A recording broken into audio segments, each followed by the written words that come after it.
Hello भाई लोग, कैसे बड़ा आप लोग उम्मीद करते नहीं बढ़िया होगा ना होगा तो जीवा नैना लागे नेह के सागर। अरे तेरी बहन के आगल पागल ओल्ड इज गोल्ड। बिंदिया लागे चांद।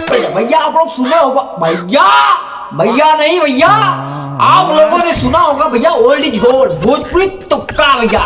हमर जान लोग बदल जाएंगे, समय बदल जाएगा, जज्बात बदल जाएंगे। हाँ भैया भोजपुरी के एक्सप्रेशन ओठ वाला के अवध गिरनिया ऐसा ही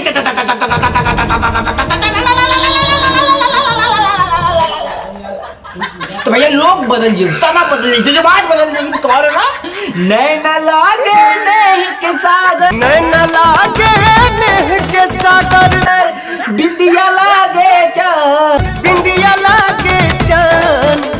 तू जान हो तू जान हो हमर जान हो हमर जान हो।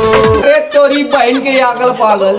अब बताओ भैया बिंदिया लागे देह के सागर। अब तोरी बाबा लोग बदल दिए, समय बदल जाए, जवान बदल जाए, तुम कहे मकसूदा ही ना बदली। तू जान हो अब बताओ नैना लगी नेह के सागर, लागे नेह के सागर। बिंदिया चांद कैसे लगी। अरे तोरी बहन के आगल पागल। लोग बदल दिए लेकिन इन्हें बिंदिया बिंदिया चांद लौका था।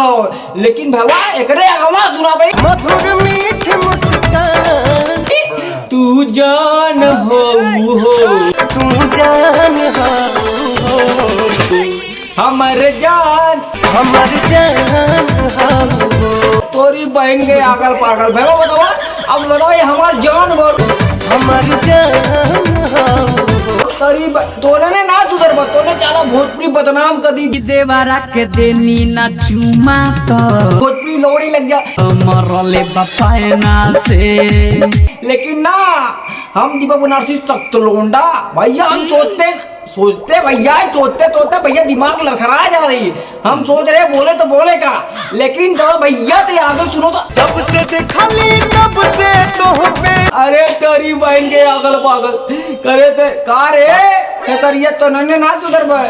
पानी हम कुर्बान।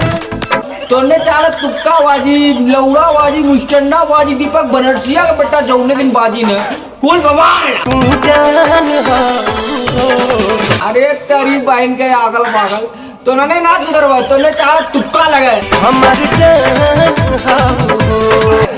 तो कैसे लगी ना बेटा भैया वीडियो खत्म। तुम लोग लाइक से सब्सक्राइब करो, लेकिन करो हाँ भाई बात।